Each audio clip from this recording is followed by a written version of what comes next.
8 intelligence അത് apply ചെയ്യുന്ന സ്ഥലങ്ങൾ ഇമ്പോർട്ടൻ്റ് ആയിട്ട് ഓർത്തിരുന്നു, ക്വസ്റ്റ്യൻ ആയിട്ട് ചോദിക്കാൻ വളരെയേറെ സാധ്യതയുണ്ട്. ഇവിടെ KCF 2007 കൃത്യമായിട്ട് എടുത്തു പറയുന്ന ഒരു കാര്യമുണ്ട്. കേറ്ററ്റ്, സീറ്ററ്റ്, സെറ്റ് എക്സാമുകൾക്ക് പ്രിപ്പയർ ചെയ്യുന്നവരാണ് നിങ്ങളെങ്കിൽ നിങ്ങൾക്ക് ഏറെ ഉപകാരപ്രദമാകുന്ന ഒരു വീഡിയോയുമായിട്ടാണ് എൻട്രിയുടെ ടീച്ചിങ് യൂട്യൂബ് ചാനലിൽ ഇന്ന് ഞാൻ നിങ്ങളുടെ മുമ്പിലേക്ക് എത്തുന്നത്. ടോപ്പ് 5 ക്വസ്റ്റ്യൻസ് സെറ്റ്, കേറ്ററ്റ്, സീറ്ററ്റ് എക്സാമുകൾക്ക് ആവർത്തിച്ച് ക്വസ്റ്റ്യൻസ് വരുന്ന മേഖലകളിൽ നിന്ന് എടുത്തിരിക്കുന്ന ടോപ്പ് 5 ക്വസ്റ്റ്യൻസുമായിട്ടാണ് നിങ്ങളിലേക്ക് എത്തുന്നത്.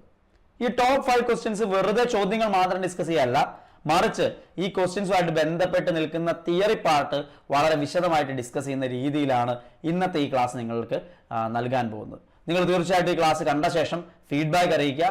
നിങ്ങളുടെ ഫീഡ്ബാക്കിനനുസരിച്ചുകൊണ്ട് കൂടുതൽ ടോപ്പ് 5 ചോദ്യങ്ങളുമായിട്ട് വീണ്ടും വരാം. കേറ്ററ്റ് ആയിക്കോട്ടെ, സീറ്ററ്റ് ആയിക്കോട്ടെ, സെറ്റ് ആയിക്കോട്ടെ, ഏത് എലിജിബിലിറ്റി ടെസ്റ്റ് എടുത്താലും ആവർത്തിക്കുന്ന ചില മേഖലകളുണ്ട്. ആ മേഖലകൾക്ക് ഊന്നൽ നൽകിക്കൊണ്ടാണ് നമ്മൾ ഇന്നത്തെ ചോദ്യങ്ങൾ എടുത്തിരിക്കുന്നത്.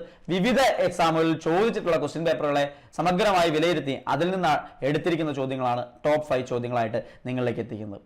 ഇതിനു മുമ്പ് എൻട്രിയുടെ ടീച്ചിങ് യൂട്യൂബ് ചാനൽ നിങ്ങൾ പരിശോധിച്ചാൽ ഓരോ കേറ്ററ്റ് എക്സാമുകളും സെറ്റ് എക്സാമുകളും ഒക്കെ നടക്കുന്ന സമയത്ത് അതിന്റെ ജനറൽ പേപ്പറിന്റെ സീരീസുകൾ ചെയ്യാറുണ്ട്. ഇപ്പൊ ചതുരംഗം അല്ലെങ്കിൽ ട്രിപ്ലറ്റ് സീരീസ് എന്നൊക്കെ പറഞ്ഞിട്ട് ഒരുപാട് സീരീസുകൾ ഓരോ ഘട്ടത്തിലായിട്ട് ഓരോ 6 മന്ത് കൂടുമ്പോഴും കേറ്ററ്റ് എക്സാംസും സീറ്ററ്റ് എക്സാംസും സെറ്റ് എക്സാംസും കണ്ടക്ട് ചെയ്യാറുണ്ട് അല്ലേ? ആ സമയത്ത് നമ്മൾ ചെയ്യാറുണ്ട്. അപ്പൊ അത് തീർച്ചയായിട്ടും നിങ്ങൾക്ക് ഉപകാരപ്രദമാവുന്നുണ്ട്. പിന്നീട് കോഴ്സ് അറ്റൻഡ് ചെയ്ത എൻട്രിയുടെ കോഴ്സ് അറ്റൻഡ് ചെയ്ത ആളുകൾ ഒരുപാട് പേര് വലിയ വിജയം ഈ തവണയും കൈവരിച്ചിട്ടുണ്ട്. കേറ്ററ്റിനും സീറ്ററ്റിനും സെറ്റിനും ഏറ്റവും മികച്ച റിസൾട്ട് എൻട്രിക്ക് ഉണ്ടാക്കാൻ സാധിച്ചിട്ടുണ്ട്. ഏറ്റവും പുതിയ ക്ലാസ്സുകളാണ് നിങ്ങളിലേക്ക് എത്തിക്കുന്നതും. തീർച്ചയായിട്ടും നിങ്ങൾക്ക് ഏറ്റവും മികച്ച കോഴ്സ് എൻട്രി ഈ പറയുന്ന എലിജിബിലിറ്റി ടെസ്റ്റുകളിൽ പ്രൊവൈഡ് ചെയ്യുന്നുണ്ട്. യൂസ് ചെയ്യുക. ആദ്യ ശ്രമത്തിൽ തന്നെ ക്വാളിഫൈഡ് ആവാൻ സാധിക്കട്ടെ. എനിവേ, ഇന്നത്തെ ടോപ്പ് 5 ചോദ്യങ്ങളിലെ ഒന്നാമത്തെ ചോദ്യം ഏതാണ് എന്ന് നമുക്ക് നോക്കാം. അവിടെ കുറച്ച് ക്യാരക്ടറിസ്റ്റിക്സ് തന്നിരിക്കുന്നു ഒരു കുട്ടിയെ കുറിച്ചിട്ട്. ഒന്ന് വായിച്ചു നോക്കുക. Student has the following characteristics. എന്തൊക്കെയാ? Enjoy reading books and writing essays, easily solve complex problems, easily establish good relationship with others, have excellent self awareness. അപ്പൊ ഈ ക്വസ്റ്റ്യനകത്ത് എന്തായിരിക്കും ഇൻഡിക്കേറ്റ് ചെയ്ത്? ക്വസ്റ്റ്യൻ പൂർണ്ണമായിട്ടുള്ള അടുത്ത സ്ലൈഡിലുള്ള ക്വസ്റ്റ്യൻ കൊടുത്തിരിക്കുന്നത്. Select the option which indicate the multiple intelligence theory, അല്ലെങ്കിൽ multiple intelligence that the student has. അപ്പൊ മൾട്ടിപ്പിൾ ഇന്റലിജൻസ് എന്ന് പറയുന്ന ആശയമാണ് അവിടെ ചോദിച്ചിരിക്കുന്നത്. മൾട്ടിപ്പിൾ ഇന്റലിജൻസ്, ബഹുമുഖ ബുദ്ധി എന്നൊക്കെ മലയാളത്തിൽ പറയാം. ഏത് എക്സാം, കേറ്ററ്റിന്റെ എല്ലാ കാറ്റഗറികൾക്കും, സീറ്ററ്റിന്റെ കാറ്റഗറികളിലും 2 കാറ്റഗറികളിലും, സെറ്റിന്റെ ജനറൽ പേപ്പറിലും സൈക്കോളജിയുടെ ഭാഗമായിട്ട് ആവർത്തിക്കുന്ന ഒന്നാണ് ഹൊവാർഡ് ഗാർഡ്നറുടെ മൾട്ടിപ്പിൾ ഇന്റലിജൻസ് തിയറി. ഇമ്പോർട്ടന്റ് ആണ്. ഹൊവാർഡ് ഗാർഡ്നറുടെ പേര് മറക്കണ്ട, ആവർത്തിച്ച് ക്വസ്റ്റ്യൻ ചോദിക്കുന്ന ഒന്നാണ്. അതുകൊണ്ടാണ് ടോപ്പ് 5 ക്വസ്റ്റ്യനിലെ ഒന്നാമത്തെ ക്വസ്റ്റ്യൻ ആയിട്ട് ഇത് കൊടുത്തിരിക്കുന്നത്. അപ്പൊ ഇവിടെ ഒന്നാമത് നോക്കൂ, നിങ്ങൾ നോക്കൂ. Enjoys reading books and writing essays എന്ന് പറയുമ്പോ അത് തീർച്ചയായിട്ടും ഏതാ?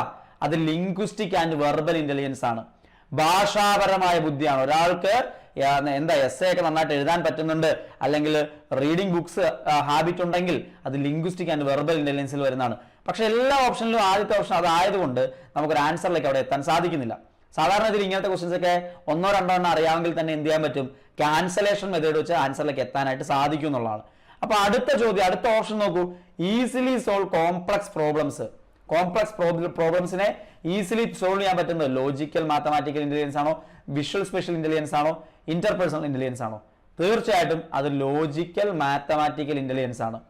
Logical mathematical intelligence. നോക്കിയേ, ലോജിക്കൽ മാത്തമാറ്റിക്കൽ ഇന്റലിജൻസ് അത് പലയിടത്തായിട്ട് പറഞ്ഞിട്ടുണ്ടല്ലോ അല്ലെ? രണ്ടാമത്തെ ഓപ്ഷനിൽ ലോജിക്കൽ മാത്തമാറ്റിക്കൽ ഇന്റലിജൻസ് തന്നെയാണ്. മൂന്നാമത്തെ ഓപ്ഷനിൽ ലോജിക്കൽ മാത്തമാറ്റിക്കൽ ഇന്റലിജൻസ് തന്നെയുണ്ട്. അടുത്തുകൂടി നോക്കാം നമുക്ക്. Easily establish good relationship with others, മറ്റുള്ളവരുമായി നല്ല ബന്ധം സ്ഥാപിക്കാനായിട്ട് സാധിക്കുന്നുണ്ട് എങ്കിൽ, അവർക്ക് മറ്റുള്ളവരുമായിട്ട് ബന്ധം സ്ഥാപിക്കാൻ പറ്റുന്നുണ്ട്, മറ്റുള്ളവരുടെ വികാരങ്ങളൊക്കെ മനസ്സിലാക്കാൻ പറ്റുന്നുണ്ട് എങ്കിൽ അത് ഏത് ഇന്റലിജൻസ് ആണ്? അത് ഇന്റർപേഴ്സണൽ ഇന്റലിജൻസ് ആണ്. ഇന്റർപേഴ്സണൽ ആണോ ഇൻട്രാപേഴ്സണൽ ആണോ? മാറിപ്പോരുത്. ഇന്റർ ആണോ ഇൻട്രയാണോ? ആലോചിക്കണം, ഉത്തരത്തിലേക്ക് എത്തണം. ഇന്റർപേഴ്സണൽ മറ്റുള്ളവരുമായിട്ട്, ഇൻട്രാപേഴ്സണൽ സ്വന്തമായിട്ടുള്ള വിലയിരുത്തലുള്ളതാണ് ഇൻട്രാപേഴ്സണൽ എന്ന് പറയുന്നത്. ഇന്റർപേഴ്സണൽ എന്ന് പറഞ്ഞാൽ മറ്റുള്ളവരെ കുറിച്ചിട്ടുള്ള ആ ഒരു അവബോധമൊക്കെയാണ് ഉണ്ടെങ്കിൽ, മറ്റുള്ളവരുടെ നല്ല ബന്ധങ്ങളിൽ എത്താൻ പറ്റുന്നുണ്ട്. ഇൻട്രാപേഴ്സണൽ സ്വയം ഒരാൾക്ക് സെൽഫ് അവയർനെസ് ഉണ്ടെങ്കിൽ അത് ഇന്റർപേഴ്സണൽ ആണ്. അപ്പൊ ഇവിടെ ഇൻട്രാപേഴ്സണൽ ഓപ്ഷൻ വരുന്നത് എവിടെയാന്ന് നോക്കിയേ. ഇന്റർപേഴ്സണൽ ആണ് ഇവിടെ കിടക്കുന്നത്. ഇന്റർപേഴ്സണൽ ആണ് നമ്മുടെ വേണ്ടത്. ഇൻട്രാപേഴ്സണൽ അല്ല. വ്യക്തിക്ക് സ്വയമുള്ള അവയർനെസ് അല്ലല്ലോ ഓപ്ഷൻ കൊടുത്തിരിക്കുന്നത്, മറ്റുള്ളവരുമായിട്ടുള്ള യോജിക്കുന്നത്. അപ്പൊ ഇന്റർപേഴ്സണൽ എന്ന് പറയുന്ന ഓപ്ഷൻ ബിയിൽ കിടപ്പുണ്ട്. പിന്നെ എവിടെയെങ്കിലും കിടപ്പുണ്ടോ? ഇൻട്രാ എവിടെ കിടക്കുന്നത്? ഇൻട്രാ കണ്ടോ? ഇന്റർപേഴ്സണൽ ഇവിടെയും കിടപ്പുണ്ട്. ഓക്കെ, അടുത്ത ഓപ്ഷൻ നോക്കിയേ, have excellent self awareness. Self awareness ഉണ്ടെങ്കിൽ ഏതാണെന്ന് പറഞ്ഞേ, ഇൻട്രാ പേഴ്സണൽ ഇന്റലിജൻസ്. കണ്ട order, linguistic verbal intelligence, logical mathematical intelligence, inter personal intelligence, intra personal intelligence കൃത്യമായിട്ട് കൊടുത്തിട്ടുണ്ട്. അത് ഏതാണ് ഓപ്ഷൻ? ഓപ്ഷൻ ബി ആണ്. അപ്പോ എന്താണ് ഹോവാർഡ് ഗാർഡ്നറുടെ മൾട്ടിപ്പിൾ ഇന്റലിജൻസ് തിയറി? നല്ല അവയർനെസ് ഉണ്ടാവണം, നല്ല രീതിയിൽ അതിനെക്കുറിച്ച് നോളജ് ഉണ്ടാവണം, എന്നിട്ട് വേണം നിങ്ങൾ ഈ ഒരു എക്സാം എഴുതാൻ പോകാനായിട്ട്. അപ്പൊ അദ്ദേഹം പറഞ്ഞിരിക്കുന്നതിൽ പ്രധാനപ്പെട്ട എല്ലാ കാര്യങ്ങളും എന്താ ഈ ഒരു ഒറ്റ ഫിഗറിൽ കൊടുത്തിട്ടുണ്ട്. നാച്ചുറലിസ്റ്റിക് ഇന്റലിജൻസിന് ഇപ്പൊ പറയാത്തൊരെണ്ണാണ് നാച്ചുറലിസ്റ്റിക് ഇന്റലിജൻസ് അല്ലെ. അതായത് ലീവിങ് തിങ്സിനെ കുറിച്ചും നേച്ചറിനെ കുറിച്ചും ഒക്കെയുള്ള ആ ഒരു അനുകമ്പ, ആ പ്രകൃതിയോട് ഇണങ്ങി ജീവിക്കുന്ന രീതി, അതാണ് നാച്ചുറലിസ്റ്റിക് ഇന്റലിജൻസ് എന്ന് പറയുന്നത്. നാച്ചുറലിസ്റ്റിക് ഇന്റലിജൻസ് എന്ന് പറയുന്നത്. അടുത്ത ബോഡിലി കൈനസ്തെറ്റിക് ഇന്റലിജൻസ് എന്ന് പറഞ്ഞാൽ എന്താണ്? ബോഡിയുടെ, ശരീരത്തെ coordinating your mind with your body. നല്ല കായിക ശേഷി ഉണ്ടായിരിക്കുക. നല്ല സ്പോർട്സ്മാൻ ആണെങ്കിൽ ബോഡിലി കൈനസ്തെറ്റിക് ഇന്റലിജൻസ് ആയിരിക്കും. നല്ലൊരു നർത്തകിയാണെങ്കിൽ ബോഡിലി കൈനസ്തെറ്റിക് ഇന്റലിജൻസ് ആയിരിക്കും. അപ്പൊ ഇതെല്ലാം ഇതിനകത്ത് വരുന്നതാണ്. മ്യൂസിക്കൽ ഇന്റലിജൻസ് എന്തായിരിക്കും അടുത്ത്? മ്യൂസിക്കൽ തീർച്ചയായിട്ടും സൗണ്ടുമായിട്ട് ബന്ധപ്പെട്ട അല്ലേ, അതിന്റെ പിച്ചും ടോണും ഋതവും ടിംബറും, അത് മ്യൂസിക്കലായിട്ടുള്ള കഴിവുണ്ടെങ്കിൽ അല്ലെങ്കിൽ മ്യൂസിക് ആസ്വദിക്കാനായിട്ടുള്ള നിങ്ങളുടെ കഴിവിനെയൊക്കെ മ്യൂസിക്കൽ ഇന്റലിജൻസുമായിട്ട് ബന്ധപ്പെടുത്തിക്കൊണ്ട് നമുക്ക് പറയാനായിട്ട് സാധിക്കും. അടുത്തത് ലിംഗ്വിസ്റ്റിക് ഇന്റലിജൻസ് ആണ്. ലിംഗ്വിസ്റ്റിക് ഇന്റലിജൻസ് നിങ്ങൾക്ക് ആ ഒരു ഫിഗറിൽ നോക്കിക്കഴിഞ്ഞാൽ കാണാൻ പറ്റും അല്ലെ. ലിംഗ്വിസ്റ്റിക് ഇന്റലിജൻസ് എന്ന് പറയുന്നത് നമ്മൾ ഓൾറെഡി പറഞ്ഞു, വെർബൽ ഇന്റലിജൻസ്, ലിംഗ്വിസ്റ്റിക് ഇന്റലിജൻസ് എന്നൊക്കെ പറയുന്നത് കൃത്യമായിട്ടുള്ള വേർഡുകളെ ഉപയോഗിക്കാനുള്ള കഴിവ്, നന്നായി സംസാരിക്കാനുള്ള കഴിവ്, റീഡിങ്, അതൊക്കെ ലിംഗ്വിസ്റ്റിക് ഇന്റലിജൻസിന്റെ ഭാഗമായിട്ട് വരുന്നുണ്ട്. ഇൻട്രാ പേഴ്സണൽ ഇന്റലിജൻസ് ആണ് അടുത്തത്. ഇപ്പോഴത്തെ സ്പേഷ്യൽ ഇന്റലിജൻസ് കൊടുത്തിട്ടുണ്ട് അല്ലെ. സ്പേഷ്യൽ ഇന്റലിജൻസ് എന്താ? സ്പേഷ്യൽ ഇന്റലിജൻസ് എന്ന് പറയുന്നത് visualising the world in 3D. പെയിന്റിങ്ങുകാരൊക്കെ ഉള്ളത് വിഷ്വൽ ഇന്റലിജൻസ് അല്ലെങ്കിൽ സ്പേഷ്യൽ ഇന്റലിജൻസ്. വിഷ്വൽ ഇന്റലിജൻസ് എന്ന് പറയും കേട്ടോ സ്പേഷ്യൽ ഇന്റലിജൻസിനെ, വിഷ്വൽ ഇന്റലിജൻസ്. അതുപോലെ ഇൻട്രാ പേഴ്സണൽ ഇന്റലിജൻസ് ഉണ്ട്. നമുക്ക് സ്വയമായിട്ട് understanding your self, what you feel and what you want, നമുക്ക് നമ്മളെക്കുറിച്ചുള്ള അവബോധം, അതാണ് intra personal intelligence. Inter personal intelligence എന്ന് പറയുന്നത് എന്താ? Sensing people's feeling and motives. മറ്റുള്ളവരുമായി നല്ല രീതിയിൽ ഇടപെടാൻ സാധിക്കുക, മറ്റുള്ളവരെ മനസ്സിലാക്കാൻ സാധിക്കുക, അത് ഇന്റർ പേഴ്സണൽ ഇന്റലിജൻസ് ആണ്. ദെൻ ലോജിക്കൽ മാത്തമാറ്റിക്കൽ ഇന്റലിജൻസ്, അതായത് കൃത്യമായിട്ട് പ്രോബ്ലം സോൾവിംഗ് സ്കിൽ ഉണ്ടാവുക, quantifying things, making hypothesis and proving them, ഇതൊക്കെ ലോജിക്കൽ മാത്തമാറ്റിക്കൽ സ്കില്ലിന്റെ ഭാഗമായിട്ട് വരുന്നു. അപ്പൊ നമുക്ക് നാച്ചുറലിസ്റ്റിക് ഇന്റലിജൻസ് ഉണ്ട്, സ്പേഷ്യൽ ഇന്റലിജൻസ് ഉണ്ട്, ബോഡിലി കൈനസ്തെറ്റിക് ഇന്റലിജൻസ് ഉണ്ട്, മ്യൂസിക്കൽ ഇന്റലിജൻസ് ഉണ്ട്, ലിംഗ്വിസ്റ്റിക് ഇന്റലിജൻസ് ഉണ്ട്, ഇൻട്രാ പേഴ്സണൽ ഇന്റലിജൻസ് ഉണ്ട്, ഇന്റർ പേഴ്സണൽ ഇന്റലിജൻസ് ഉണ്ട്, ലോജിക്കൽ ആൻഡ് മാത്തമാറ്റിക്കൽ ഇന്റലിജൻസ് ഉണ്ട്. പ്രധാനമായിട്ടും 8 ഇന്റലിജൻസ്. അത് അപ്ലൈ ചെയ്യുന്ന സ്ഥലങ്ങൾ ഇമ്പോർട്ടൻ്റ് ആയിട്ട് ഓർത്തിരുന്നു, ക്വസ്റ്റ്യൻ ആയിട്ട് ചോദിക്കാൻ വളരെയേറെ സാധ്യതയുണ്ട്. അപ്പോൾ ടോപ്പ് 1 ക്വസ്റ്റ്യൻ കണ്ടു. ഇനി ടോപ്പ് 5ലെ രണ്ടാമത്തെ ചോദ്യത്തിലേക്ക് നമുക്ക് പോവാം. A parent always punishes his son without any basic reasons whenever he returns home from the workplace. This lead the child to fear him and develop anxiety reaction at the time of arrival of the parent. This is a direct case of classical conditioning, law of effect, positive reinforcement, motor learning. ഒരു കുട്ടിയെ ഒരു parent പ്രത്യേകിച്ച് reasons ഒന്നും ഇല്ലാതെ ഹോമിലേക്ക് തിരിച്ചു വരുന്ന സമയത്ത് അല്ലെങ്കിൽ വർക്ക് പ്ലേസിൽ തിരിച്ച് വീട്ടിലേക്ക് വരുന്ന സമയത്ത് സ്ഥിരമായിട്ട് പണിഷ് ചെയ്യുന്നു. ഇത് കുട്ടിയിൽ ഒരു ആങ്സൈറ്റി റിയാക്ഷൻ ഉണ്ടാക്കുന്നു എപ്പോഴും പേരന്റ് വരുന്ന സമയത്ത്, പേടി. അപ്പൊ ഈ ഫോബിയാസ്, പേടി ഒക്കെ എക്സ്പ്ലെയിൻ ചെയ്യുന്നത് താഴെ കൊടുത്തിരിക്കുന്നത് ഏതുമായിട്ട് ബന്ധപ്പെട്ടുണ്ടോ? ഫോബിയാസ്, പേടി, ഇത് കാണുമ്പോൾ തന്നെ ഓർത്തോണം അത് ആരുമായി ബന്ധപ്പെട്ടതാണ്? ക്ലാസിക്കൽ കണ്ടീഷനിങ്ങുമായിട്ട് ബന്ധപ്പെട്ടതാണ്, ഓർത്തിരിക്കുക. പാവ്ലോയുടെ പട്ടിക്ക് തീറ്റ കൊടുക്കുന്ന കഥയൊക്കെ നിങ്ങൾക്ക് എല്ലാവർക്കും അറിയാവുന്നല്ലേ. ക്ലാസിക്കൽ കണ്ടീഷനിങ് ഇമ്പോർട്ടൻ്റ് ആണ്. അതായത് പാവ്ലോയുടെ എക്സ്പെരിമെന്റിൽ ബിഫോർ കണ്ടീഷനിങ് ഉണ്ട്. ബിഫോർ കണ്ടീഷനിങ്ങിൽ അൺകണ്ടീഷൻഡ് സ്റ്റിമുലസ് ആയിട്ടുള്ള ഫുഡ് കൊടുക്കുന്നു, നാച്ചുറൽ ആയിട്ടുള്ള അൺകണ്ടീഷൻഡ് ആയിട്ടുള്ള റെസ്പോൺസ് ഉണ്ടാവുന്നു, സലൈവേഷൻ. ഇനി ബിഫോർ കണ്ടീഷനിങ്ങിൽ, അതായത് കണ്ടീഷൻ ചെയ്യുന്നതിന് മുമ്പ് വിസിലടിക്കുന്നു, നാച്ചുറൽ സ്റ്റിമുലസ് ആയിട്ടുള്ള വിസിലടിക്കുന്നു. കറസ്പോണ്ടിങ് ആയിട്ട് നോ കണ്ടീഷൻ റെസ്പോൺസ് അല്ലെ, സലൈവേഷൻ ഒന്നും ഉണ്ടാവുന്നില്ല. എന്നാൽ കണ്ടീഷൻ ചെയ്യുന്ന സമയത്ത് ഫുഡും വിസിലും ഒന്നിച്ചു കൊടുക്കുന്നു, അല്ലെങ്കിൽ മണിയടിയാണ് നമ്മൾ പറയാറുള്ളത് ജനറലി. വിസിൽ അടിച്ച ശേഷം ഫുഡ് കൊടുക്കുന്നു, അല്ലെങ്കിൽ മണി അടിച്ച ശേഷം ഫുഡ് കൊടുക്കുന്നു. ആ സമയത്ത് ഫുഡ് കണ്ടിട്ട് പട്ടിക്ക് എന്തുണ്ടാവുന്നു? സലൈവേഷൻ ഉണ്ടാകുന്നു. ഡ്യൂറിങ് കണ്ടീഷനിങ്ങിൽ അൺകണ്ടീഷൻ റെസ്പോൺസ് ആയിട്ടുള്ള സലൈവേഷൻ അപ്പോഴും ഉണ്ടാവുന്നുണ്ട്. എന്നാൽ ആഫ്റ്റർ കണ്ടീഷനിങ് അല്ലെങ്കിൽ കണ്ടീഷൻ ചെയ്ത് കഴിഞ്ഞിട്ട് കണ്ടീഷന്റെ സ്റ്റിമുലസ് ആയിട്ടുള്ള വിസിൽ അല്ലെങ്കിൽ മണി ഒച്ച കേൾപ്പിക്കുന്ന സമയത്ത് ഇറച്ചി ഇല്ലാതെ തന്നെ പട്ടിയിൽ നിന്ന് എന്ത് വരുന്നുണ്ട്? സലൈവേഷൻ വരുന്നുണ്ട്. കണ്ടീഷൻഡ് റെസ്പോൺസ് എന്നാണ് അതിന് പറയാം അല്ലെ, കണ്ടീഷൻഡ് റെസ്പോൺസ്. അപ്പൊ ഈ ഒരു തിയറി ഇവാൻ പാവ്ലോ ഇൻട്രൊഡ്യൂസ് ചെയ്ത ഈ തിയറി ബേസ് ചെയ്തിട്ടാണ് ഫോബിയകളെ കുറിച്ച് നമ്മൾ പറയാറുള്ളത്. അത് ഓർത്തിരുന്നോണം, വളരെ ഇമ്പോർട്ടൻ്റ് ആയിട്ടുള്ള ക്വസ്റ്റ്യൻ ആണ്, ആവർത്തിക്കുന്ന ക്വസ്റ്റ്യൻ ആണ്. ഫോബിയാസ്, പേടിയൊക്കെ ജനറേറ്റ് ചെയ്യുന്നതുമായിട്ട് ബന്ധപ്പെട്ട ക്വസ്റ്റ്യൻ കണ്ടാൽ അത് ക്ലാസിക്കൽ കണ്ടീഷനുമായിട്ട് റിലേറ്റ് ചെയ്യാനായിട്ട് നമുക്ക് സാധിക്കണം. അടുത്ത ചോദ്യത്തിലേക്ക് നോക്കാം. Which among the following is not an approach of KCF 2007? Kerala curriculum framework 2007 അതുമായിട്ട് ബന്ധപ്പെട്ടുകൊണ്ട് വരാത്ത നോട്ട് ആൻ അപ്രോച്ച് ഏതാണ് കൊടുത്തിരിക്കുന്നത്? അപ്പൊ KCF NCF ഒക്കെ ജനറൽ ആയിട്ട് അറിഞ്ഞിരിക്കണം. Importance to learner centred education, teachers role as an authority of the class, facilitates cooperative and collaborative learning based on cognitive constructivism and critical pedagogy. അപ്പോൾ ഇവിടെ KCF 2007 ലോജിക്കായിട്ട് നിങ്ങൾക്ക് ഇതിന്റെ ആൻസറിലേക്ക് എത്താൻ പറ്റും. ഇത് ഇമ്പോർട്ടൻ്റ് ആണ്, ഇത് വളരെ ആവർത്തിക്കുന്ന ക്വസ്റ്റ്യൻ ആണ്, അതുകൊണ്ടാണ് ഞാനിത് പറയുന്നത്. കാരണം ഇതിനകത്ത് ലേണർ സെന്റേർഡ് എഡ്യൂക്കേഷൻ വരുന്നു, കോപ്പറേറ്റീവ് കൊളാബറേറ്റീവ് ലേണിംഗ് ഒക്കെ ലേണർ സെന്റേർഡ് ആണ്, അതുപോലെ കൊഗ്നിറ്റീവ് കൺസ്ട്രക്റ്റിവിസം ക്രിട്ടിക്കൽ പെഡഗോഗിയും ബേസ് ചെയ്തിട്ടാണ് ഇത് വന്നിരിക്കുന്നത്. അങ്ങനെയുള്ള ഒരു KCF-നകത്ത് ഒരിക്കലും എന്തില്ല, ഇപ്പോഴത്തെ പുതിയ രീതി ടീച്ചിങ് മെത്തേഡ് എന്ന് പറയുന്നത് തന്നെ എന്താണ്, ടീച്ചറിനെ അതോറിറ്റി ആക്കുക അല്ല, ടീച്ചർ സെന്റേർഡ് അല്ല. അതുകൊണ്ട് ടീച്ചർ അതോറിറ്റി ആയിട്ട് ബിഹേവ് ചെയ്യുന്നത് അവിടെ വരുന്നില്ല. ഓപ്ഷൻ ബി ആണ് ആൻസർ. വളരെ സിമ്പിൾ ആണ്, വായിക്കുമ്പോൾ ഒറ്റപ്പെട്ട് നിൽക്കുന്നത് ഓപ്ഷൻ ബി ആണ് എന്നുള്ളത് കൊണ്ട് തന്നെ നിങ്ങൾക്ക് അതിന്റെ ആൻസറിലേക്ക് എത്താനായിട്ട് സാധിക്കും എന്നുള്ളതാണ്. അപ്പൊ കേരള കരിക്കുലം ഫ്രെയിംവർക്ക്, അതാണ് KCF-ന്റെ ഫുൾ ഫോം. അത് നിലവിൽ വരുന്നത് 2007 സ്കൂൾ എഡ്യൂക്കേഷൻ സിസ്റ്റവുമായിട്ട് ബന്ധപ്പെട്ടുകൊണ്ട് NCF 2005 ചൂട് പിടിച്ചുകൊണ്ട് കേരളത്തിൽ വലിയ മാറ്റങ്ങൾക്ക് കാരണമായിട്ടുള്ള ഒരു കരിക്കുലം ഫ്രെയിംവർക്കാണ് 2007 it was developed by the state council of educational research and training, SCRT ആണ് ഇത് ഇൻട്രൊഡ്യൂസ് ചെയ്യുന്നത്. കേരളത്തിൽ SCRT ആണ് ഇത് ഇൻട്രൊഡ്യൂസ് ചെയ്യുന്നത്. NCF 2005 ചൂട് പിടിച്ചുകൊണ്ടാണ് ഇത് വരുന്നത്. ഇവിടെ KCF 2007 കൃത്യമായിട്ട് എടുത്തു പറയുന്ന ഒരു കാര്യമുണ്ട്. എഡ്യൂക്കേഷൻ മോർ ഡെമോക്രാറ്റിക് ആയിരിക്കണം, ഇൻക്ലൂസീവ് ആയിരിക്കണം, ചൈൽഡ് സെന്റേർഡ് ആയിരിക്കണം എന്നുള്ളത്. നിങ്ങൾ ആ ഒരു ഓപ്ഷൻ നോക്കുമ്പോൾ കാണാൻ പറ്റും, കൊഗ്നിറ്റീവ് കൺസ്ട്രക്റ്റിവിസവും ക്രിട്ടിക്കൽ പെഡഗോഗി.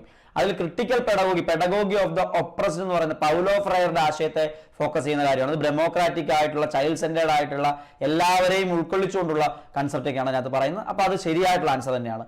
ഇനി ഇമ്പോർട്ടന്റ് പോയിന്റ്സ് KCF 2007 നിങ്ങൾ ഉറപ്പായിട്ടും ഫോക്കസ് ചെയ്യേണ്ട ഇമ്പോർട്ടന്റ് പോയിന്റ്സ് ഏതൊക്കെയാണെന്നാണ് അടുത്ത് നമ്മൾ പറയാൻ പോകുന്നത്. Child centred and activity oriented ലേണിംഗിനാണ് ഫോക്കസ് ചെയ്തിരിക്കുന്നത്.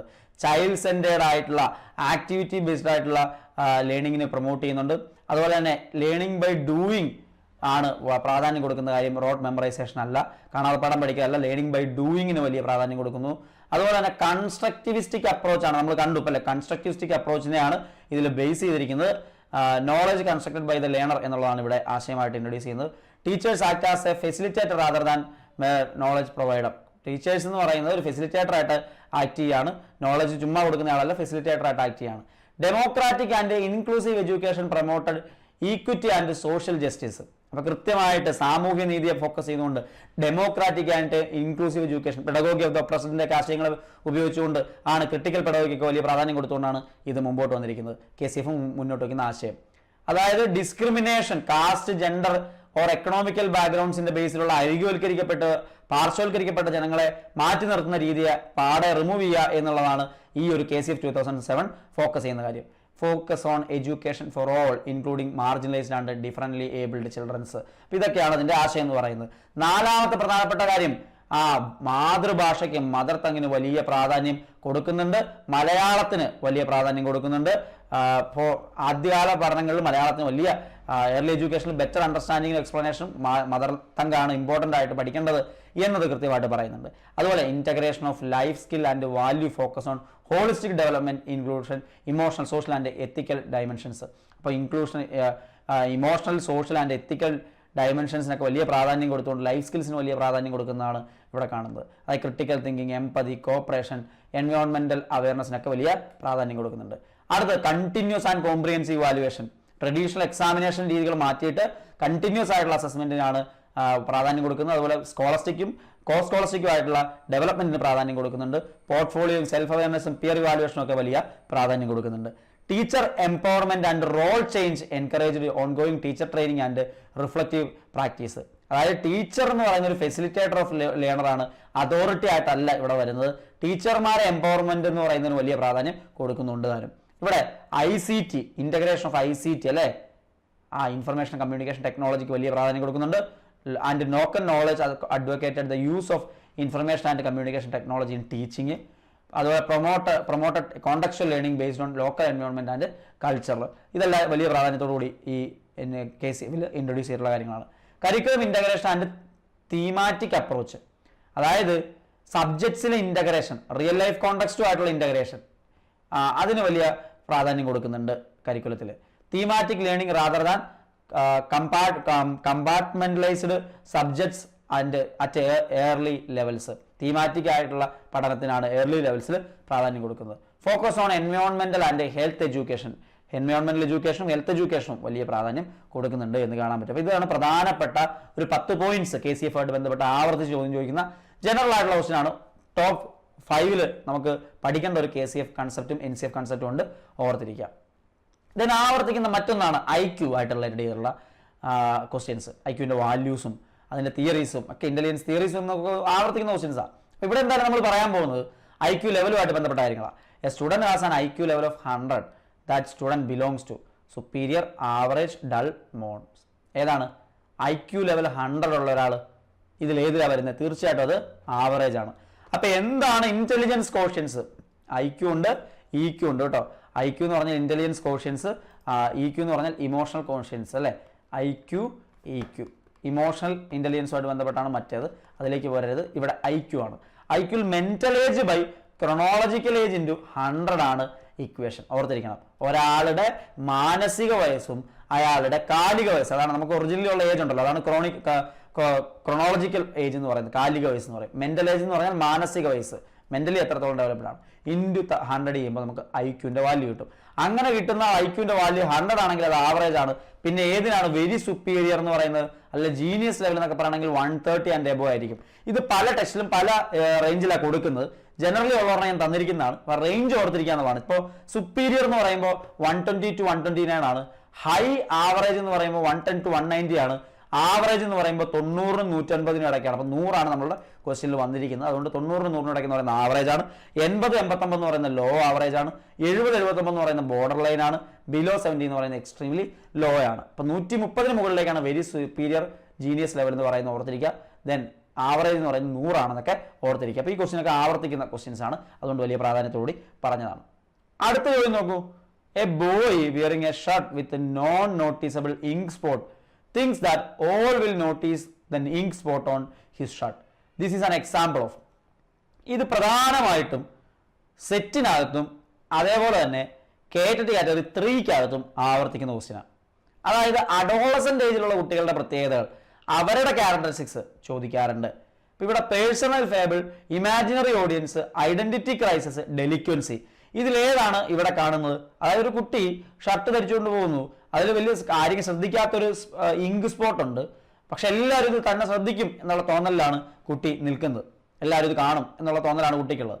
അപ്പോൾ ഇമാജിനറി ഓഡിയൻസ് അല്ലേ, അതായത് ഇല്ലാത്ത ഒരു കാര്യമുണ്ട്, അല്ലെങ്കിൽ ഇമാജിനറി ആയിട്ടുള്ള ഓഡിയൻസ് തന്നെ എപ്പോഴും ശ്രദ്ധിക്കുന്നുണ്ട്, താൻ സെന്റർ ഓഫ് അട്രാക്ഷൻ ആണെന്നൊക്കെ വിചാരിക്കുന്ന ഒരു കാലമാണ് അഡോളസന്റ് ഏജ് എന്ന് പറയുന്നത്. സോ ഇമാജിനറി ഓഡിയൻസ് എന്ന് പറയുന്നത് എന്താണ്? refers to the belief often seen in adolescents that others are constantly watching and evaluating them. ഇപ്പോൾ മറ്റുള്ളവർ തന്നെ എപ്പോഴും വിലയിരുത്തിക്കൊണ്ടിരിക്കുകയാണ്, തന്നെ എപ്പോഴും കണ്ടുകൊണ്ടിരിക്കുകയാണ് എന്ന തോന്നലിനെയാണ് ഇത്തരത്തിൽ പറയുക. അപ്പോൾ ഓർത്തിരിക്കുക, വളരെ ഇമ്പോർട്ടൻ്റ് ആയിട്ടുള്ള ഒരു കൺസെപ്റ്റ് തന്നെയാണ്. ടോപ്പ് 5 ചോദ്യങ്ങളുമായിട്ടാണ് ഇന്ന് നിങ്ങളിലേക്ക് എത്തിയത്. 5 ചോദ്യങ്ങൾ നിങ്ങൾക്ക് യൂസ്ഫുൾ ആയെന്ന് തീർച്ചയായിട്ടും പ്രതീക്ഷിക്കുകയാണ്. മറ്റൊരു 5 ചോദ്യവുമായിട്ട് അടുത്ത ക്ലാസ്സിൽ വീണ്ടും കാണാം. നിങ്ങളുടെ ഫീഡ്ബാക്സ് പറയണം, ഇത് തുടരണമെന്ന് പറയണം. വീണ്ടും കാണാം. എല്ലാവർക്കും നന്ദി.